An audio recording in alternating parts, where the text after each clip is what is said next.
Assalamualaikum sahabat RN Movie, apa kabar? Semoga baik-baik saja. Nah, di video kali ini RN Movie akan menceritakan sebuah film Korea Selatan yang berjudul Miracle in Cell No. 7. Jadi, film ini menceritakan tentang perjuangan seorang gadis bernama Yesung yang diperankan oleh artis cantik Park Shin-hye demi membersihkan nama baik ayahnya dari tuduhan palsu kasus yang menimpa di masa lalu, yakni kasus penculikan, pelecehan seksual, dan pembunuhan terhadap anak di bawah umur atau biasa disingkat dengan kasus P3. Sebelum lanjut ke videonya, jangan lupa tekan like, subscribe, tekan tombol lonceng, dan aktifkan notifikasinya. Bermula, film ini memperlihatkan keceriaan seorang gadis kecil bernama Yesung bersama ayahnya yang bernama Leon-gu, dan sang ayah menderita cacat mental. Mereka tampak sedang menari riang di depan sebuah toko, di mana di toko itu terdapat sebuah tas Sailor Moon berwarna kuning yang sangat ingin dimiliki oleh Yesung.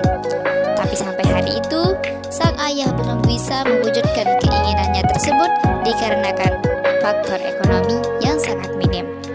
Namun sang ayah menjanjikan akan segera membelikannya nanti setelah dia gajian. Namun sayang, tas yang hanya tersisa satu itu kini dibeli oleh seorang anak ketua komisaris polisi yang terlihat seusia dengan Yesung. Dia bernama Youngju. Karena takut tak bisa memiliki tas tersebut, Leon-gu pun mengajak Yesung masuk ke toko, lalu meminta Youngju untuk melepaskan tas tersebut dan memberikannya kepada Yesung. Bahkan dia mengatakan bahwa tas Sailor Moon itu adalah milik Yesung. Padahal kan sebenarnya tas itu belum dibeli ya guys. Lantas ketua komisaris polisi pun merasa kesal dan terlihat memukul Leon-gu beberapa kali.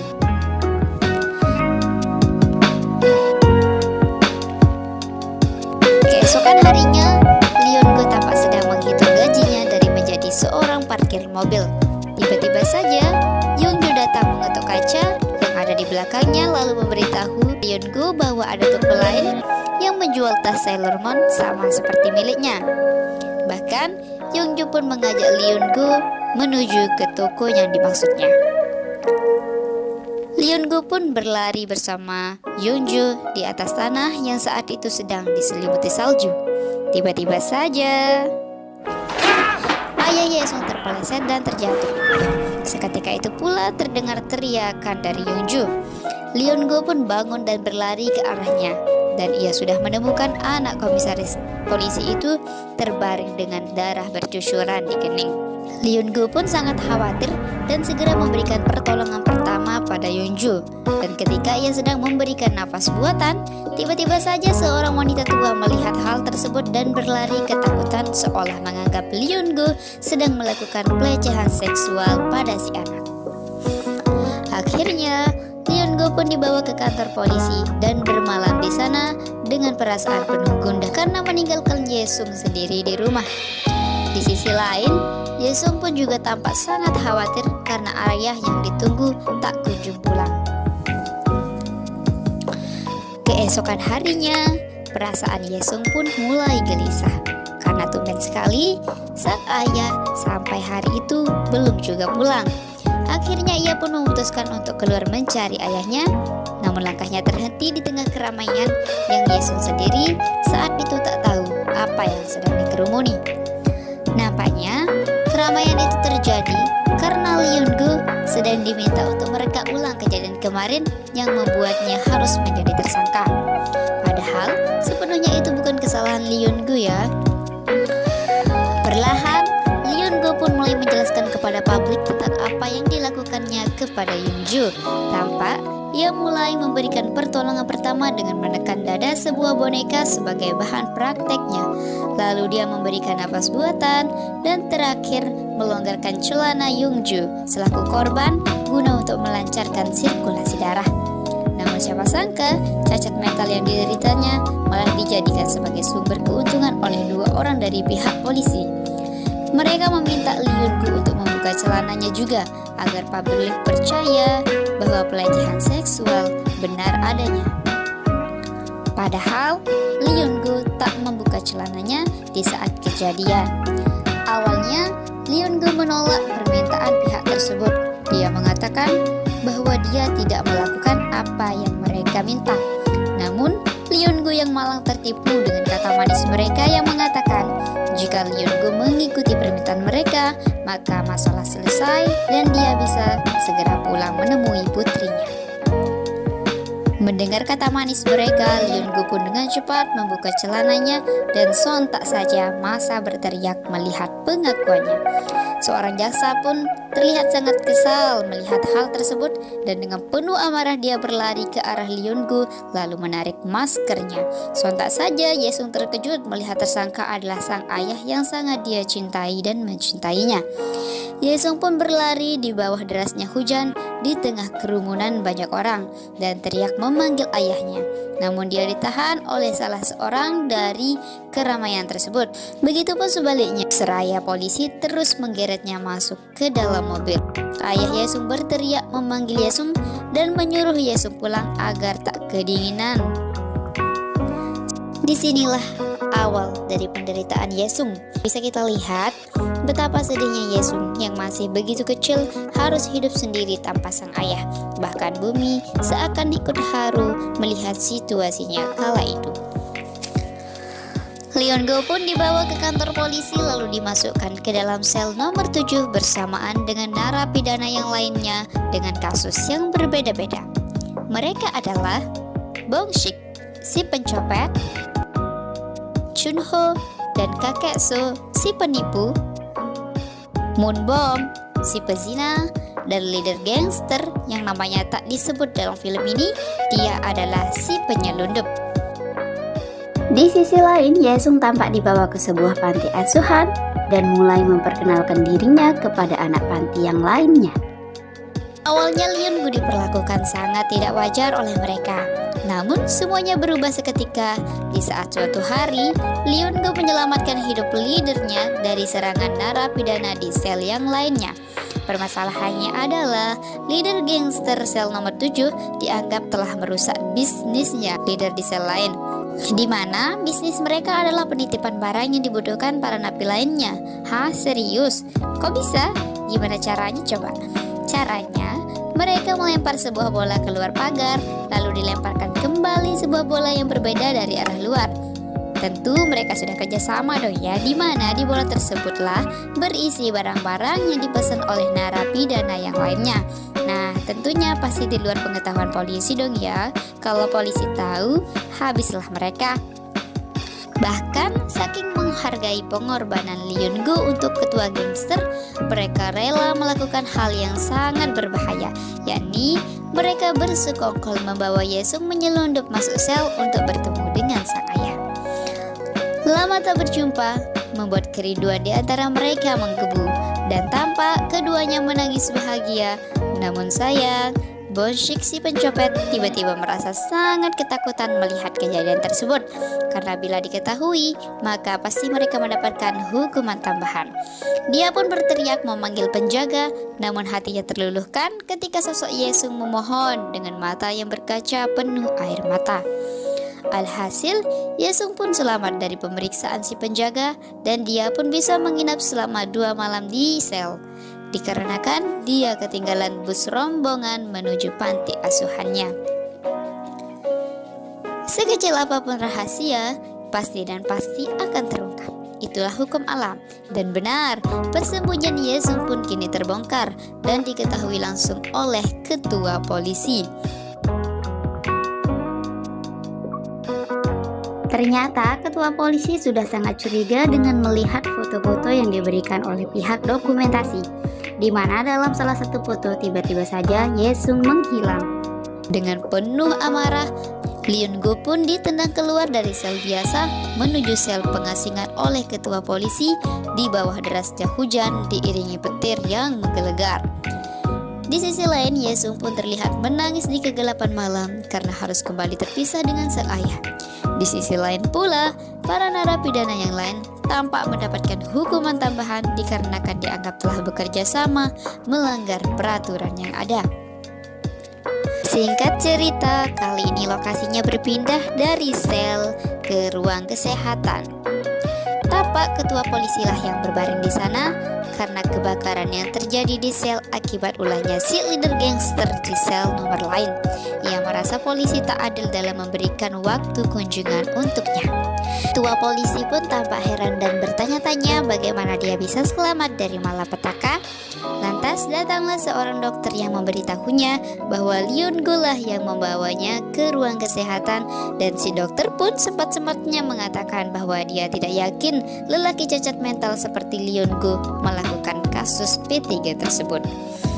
Mendengar ucapan dokter, tampak suatu hari ketua polisi mencari tahu kebenarannya tentang kasus yang menjerat Leon Go.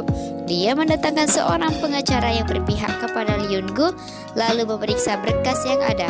Dia pun menemukan selembar kertas yang bertuliskan pengakuan dari Leon Go terhadap kasus yang terjadi, yang ditulis sendiri olehnya. Ketua polisi pun tak percaya, karena sepengetahuannya, Leon Go tak terlalu pandai dalam bicara dan menulis. Hari terus berganti, hingga tibalah waktunya sidang keputusan dilaksanakan.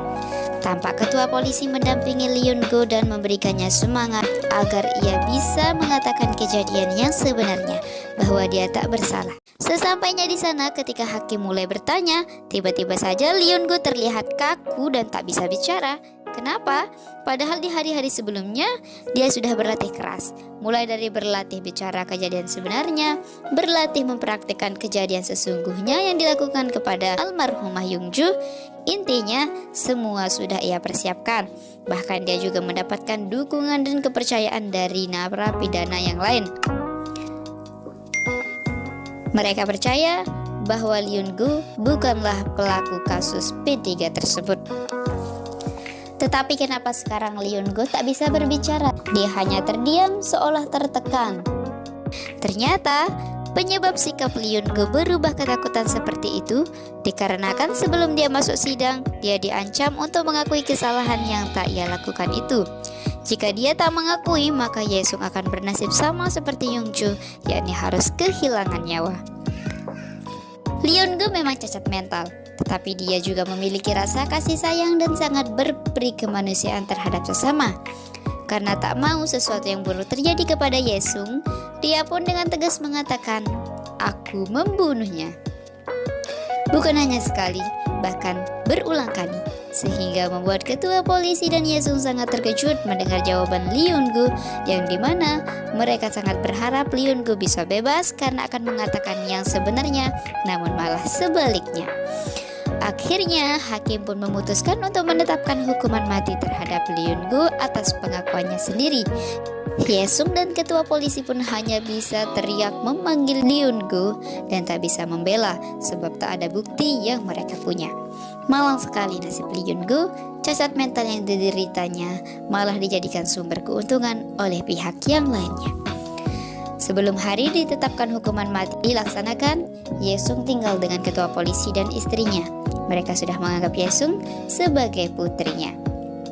Bahkan Yesung diberikan kebebasan untuk keluar masuk sel menemui sang ayah. Bahkan dia juga diizinkan untuk menginap di sana. Alasannya adalah karena Yesung tak memiliki satupun sanak saudara untuk merawatnya.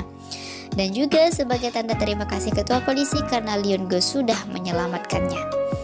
Keberadaan Yesung di sel diibaratkan seperti miracle oleh para narapidana, khususnya lagi oleh narapidana di sel nomor 7, dikarenakan Yesung banyak sekali memberikan manfaat untuk mereka, seperti leader gangster sel nomor 7. Berkat Yesung, dia yang buta huruf kini bisa membaca dan menulis.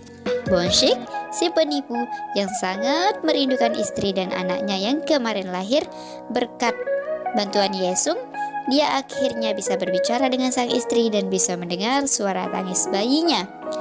Yesung tampak meminjamkan HP milik teman kelasnya, lalu dibawanya ke dalam sel dan memberikannya kepada Bonshik. Mereka tampak sangat menyayangi Yesung dikarenakan dia banyak sekali membantu dan meramaikan suasana sel yang sepi nyatanya. Sehingga ketika mereka mengetahui Leon Go ditetapkan hukuman mati, mereka semua sepakat untuk bekerja sama mengeluarkan Leon Go dan Yesung dari penjara. Tujuannya adalah agar Yesung terus bisa bersama ayahnya sampai akhir hayat. Mereka terlihat membuatkan balon terbang yang berukuran besar, di mana di balon tersebut naiklah Yesung dan sang ayah. Dan perlahan tali dilepaskan. Balon itu pun mulai terbang tinggi, meninggalkan kantor polisi. Para narapidana nampak bersorak riang melihat balon yang terus melayang. Namun sayang sekali, keriangan mereka terhenti karena tiba-tiba saja tali balon terbang tersebut nyangkut di pagaran. Alhasil Leon-gu pun tertangkap lagi dan hanya bisa menanti tibanya hukuman mati. Waktu terus berjalan tanpa henti. Singkat cerita, tibalah sudah hari yang amat sangat ditakuti. Leon-gu pun kini dibawa menuju sel kematian. Di sisi lain, tapak ketua polisi sedang berbicara dengan guru Yesung untuk memintakan izin Yesung agar bisa ikut dengannya ke kantor polisi untuk bertemu ayahnya terakhir kali. Puncak kesedihan pun ada di sini ya guys, dimana aku mengeluarkan air mata ketika melihat si kecil Yesung yang tampak sangat terpuruk sekali, seolah mengerti bahwa hari itu adalah hari terakhir dia bisa melihat dan memeluk ayahnya. Begitu pula si malang Leon-gu, seolah seperti ayah normal lainnya, dia tampak sangat ketakutan dan berulang kali meminta maaf. Namun terlambat sudah, sebab waktu tak bisa diputar lagi, keputusan hakim pun tak bisa diganggu lagi. Selamat tinggal Leon-gu, semoga kau bahagia di alam sana.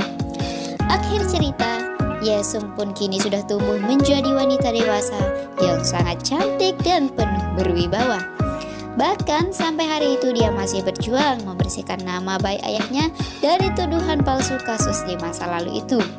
Kasus yang membuatnya harus kehilangan seorang ayah di usia yang sangat dini. Alhasil perjuangan Yesung tak sia-sia. Bukti-bukti yang ia bawa bisa diterima oleh hakim. Bahkan pihak polisi mengakui adanya unsur ancaman dan paksaan yang terjadi di masa lalu. Yesung pun menangis bahagia mendengar keputusan hakim bahwa ayahnya tidak bersalah. Yesung merasa lega meski kini ayahnya sudah tiada, namun setidaknya namanya kini sudah harum kembali. Di akhir cerita, Yesung tampak tersenyum indah melihat sebuah balon kuning terbang dengan talinya yang tersangkut di kawat pagaran. Sepertinya Yesung teringat masa lalu bersama ayahnya saat berada di balon terbang besar lalu nyangkut juga di pagaran. Kejadian hari ini sama persis seperti kejadian yang dia alami di masa lalu. Nah, itulah alur cerita dari film Miracle in Cell Number 7. Terima kasih telah menyaksikannya. Dan jangan lupa like, comment, subscribe, dan tunggu video terbaru di channel ini ya.